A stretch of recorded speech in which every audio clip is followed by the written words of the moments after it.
আজকের morning walk করতে যাওয়ার রাস্তাটা কিন্তু অন্য সাইডে ছিল।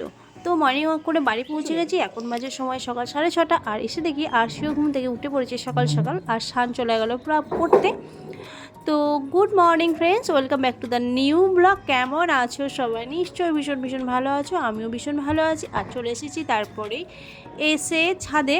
আর ছাদে এসে সকাল সকাল দেখো আগে মাখিয়ে নিই, মানে কাপড় চাপড়গুলো সার্ফ দিয়ে ভিজিয়ে না রাখলে তো ছাড়বে না, তো সেই কারণে আমি ফার্স্টেই চলে এসেছি ছাদে। আর ছাদে এসে দেখি দেখো কতটা রোদ উড়ে গেছে, মনে হচ্ছে অনেক বেলা হয়ে গেছে, কিন্তু না, মাত্র এখন 7টা বাজে। আর সে ওদিকে ব্রাশ করছে, তো আমি বললাম ব্রাশ কর, আমি আসি, তারপরে তোদের খাবার করে দেবো। আর বালতিতে জলটা ভরছি, সেই মুহূর্তেও আমি একটু ব্যায়াম করে নিলাম। দেখতেই পাচ্ছ একদম প্রচুরই হেলদি হয়ে গেছি। তো কীভাবে কত দিতে যে কমাতে পারবো আমি বুঝতেই পারছি না।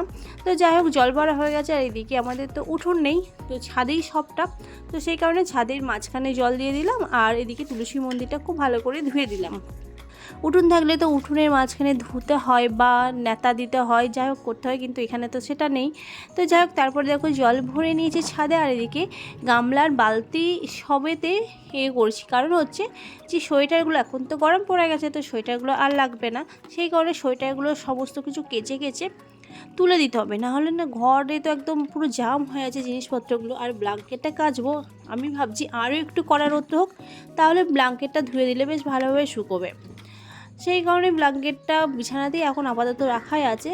তো যাই হোক, সোয়েটারগুলো ইজি দিয়ে মাখিয়ে দিয়েছি, আর বাকি যে জিনিসপত্রগুলো সেগুলো সার্ফ দিয়ে মাখিয়ে দিয়েছি।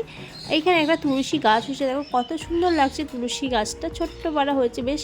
আর মঞ্জুরিতে পুরো ভর্তি হয়ে গেছে, তাই জন্য একটু ক্যাপচার করলাম। তারপরে দেখো নিচে চলে এসেছি, আর নিচে এসে আমি তোমাদের দাদাভাই একটু চা খেয়ে নিচ্ছি। তো আমাদের দাদাভাইয়ের সুগারটা বেড়ে যাওয়ায় একটু সুবিধা হয়েছে, কারণ হচ্ছে এটাই যে ওর সাথে সাথে আমারও চিনি ছাড়া চা খাওয়া হচ্ছে।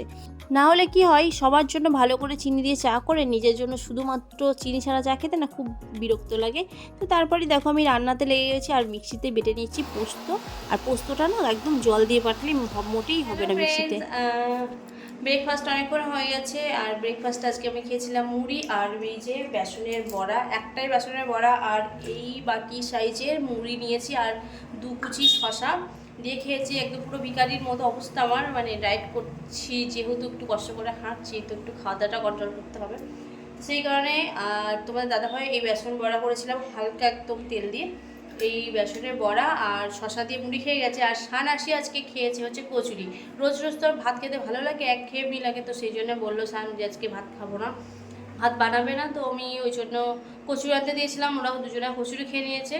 আর আমার এখনও কিছু কাজ হয়নি, সে সকালে একবার ঝাড় দিয়েছিলাম, আর মোছা বিছানাতলা কিছুই হয়নি। তো আজকে ভুলে গেছিলাম যে শুক্রবার, আজকে ভেবেছিলাম শনিবার, তো সেই কারণে আমার কাজ করতে লেট হয়ে গেছে। তো কিছু রান্না করেছি আর কিছু রান্না বাকি আছে, তো চলো কী কী করেছি। রান্না করেছি হচ্ছে ভেন্ডি ভাতে, ভেন্ডিটা আলাদা করে সিদ্ধ করেছি, ভাতে দিলে তো সানাসি খাবে না, তো আলাদা সিদ্ধ করেছি। আর এই হচ্ছে পালং শাক, তো পালং শাক দিদি দিয়েছিল, তাই জন্যই করে নিয়েছি। বলছিল করবো না, আমি বললাম করে নিই, পালং শাক তো এমনি আমার খুব ভালো লাগে। আর এই হচ্ছে পোস্ত, তো তোমাদের দাদাভাই তো এই পোস্ত খাবে না, তো দাদাভাইয়ের জন্য করতে হবে আবার পোস্তর বড়া, সেটা পরে করব। আর এই যে এক একজনের তো এক একটা বায়না থাকে, সানের জন্য আলু পোস্ত, তোমার দাদাভাইয়ের জন্য পোস্তর বড়া। আর আরশি বলে দিয়েছে যে সোয়াবিনের ঝাল করতে, তো সোয়াবিন ভিজিয়ে রেখেছি, ঝাল করলে সান আরশি তোমার দাদাভাই 3জনেরই হয়ে যাবে, আমরাও খাবো একটু করে। আর এই যে উচ্ছেটা সিদ্ধ করে রেখেছি, এটা ভাজবো। আর ডালটা ভাতে হচ্ছে, ভাত এখনও হয়নি, এই যে ভাত হচ্ছে, ভাতের মধ্যে ডালটা দেওয়া আছে। ভাত হয়ে গেলে ডালটা হয়ে যাবে, আর ডালটা হয়ে গেলে ডালটা ফোড়ন দিয়ে দেবো, তাহলেই কমপ্লিট। কিন্তু এই 4টে জিনিস এখন আমি করব, এই 4টে বাকি থাকবে: পোস্তর বড়া, উচ্ছে ভাজা, ডাল আর সোয়াবিনের ঝাল। এটা আমি সেই ঘরটার মুছে বিছানাটা তুলে পরিষ্কার হয়ে, নিজেও পরিষ্কার পরিচ্ছন্ন হয়ে স্নানটা ছেড়ে এসে তারপরে করবো। অলরেডি 11:30 বেজে গেছে, আমার আজকে কিচ্ছু কাজ হয়নি। তো এত হাত পা ব্যথা লাগছে, আলিশি লাগছে, মনে হচ্ছে বসেই থাকি, উঠতে আর ইচ্ছা করছে না। তো এই 2 দিন হয়তো এরকম হবে, শরীরটাকে নিতে হবে যে এই এত কষ্টটা। তো যাই হোক, চলো কাজগুলো সেরে নিই, স্নান টান করে তারপর আবার আসছি। তো গাইস, না দুপুর না বিকেল, একেবারে রেডি হয়ে সন্ধ্যাবেলায় তোমাদের সামনে হাজির হয়ে গেছি। আর দেখো আমি শাড়ি পরেছি, শাড়ি পরে নিশ্চয়ই আমাকে খুব মোটা মোটা লাগছে। তো জানিও কেমন লাগছে, ভালো লাগলে সেটাও জানিও, খারাপ লাগলে সেটা অবশ্যই জানিও। তো ভেবেছিলাম যে কুর্তি পরেই চলে যাবো, তো পরেও ছিলাম। তো সবাই বললো যে না শাড়ি পর, তো সেই কারণেই শাড়ি পরলাম।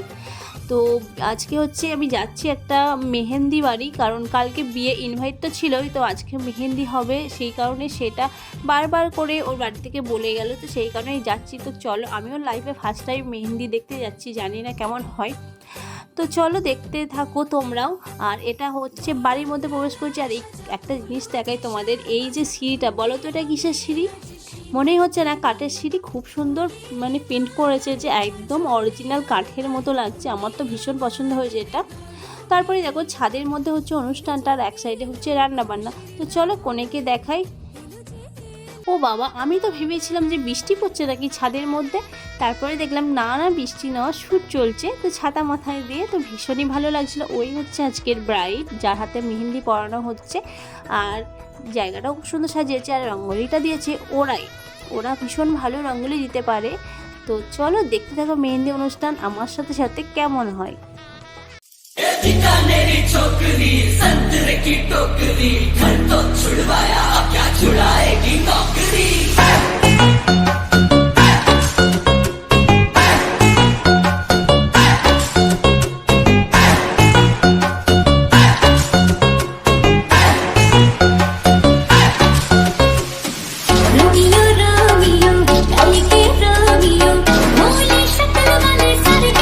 মেহেন্দি অনুষ্ঠান চলছে, আর আমি একটু এদিকে শ্যুট করলাম। জায়গাটা দেখো খুব সুন্দর লাভ করেছে একটা ফ্লাওয়ার দিয়ে, ভীষণই ভালো লাগছিল। বাট একটুখানি জায়গার মধ্যে ডেকোরেশন করেছে এত সুন্দর, খুব সুন্দর লাগছিল। আর আজকের ব্রাইডকে তো ভীষণ মিষ্টি লাগছে, আর তার বোনকেও ভীষণ মিষ্টি লাগছে। আর এদিকে দেখো বাচ্চারা বেশ ডান্স ফান্স করছে, ভীষণই এনজয় করছে ব্যাপারটাকে। আর এই দিকে রয়েছে সবজিগুলো রেখেছে, আর একটা সাইডেই খাওয়া দাওয়ার ব্যবস্থা করেছে। তো আশিদার মধ্যে একটু মেহেন্দি করে নিয়েছে। আর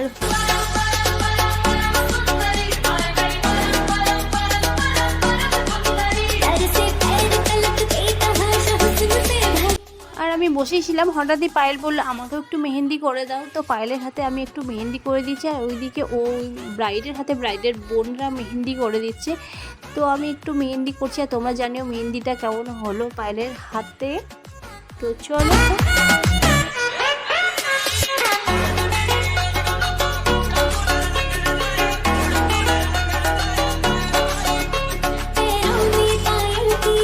তো বন্ধুরা, ব্রাইডকে কেমন লাগছে তোমরা অবশ্যই কমেন্টে জানিও। আর আজকের মতো ভিডিওটা এখানেই এন্ড করছি। দেখা হচ্ছে আবার নেক্সট ডে নতুন একটা ভিডিওর সাথে। অবশ্যই ব্রাইডের বিয়ের ভিডিও দেখতেই পাবে। তো আজকের মতো টাটা, বাড়ি ফিরছি, বাই বাই।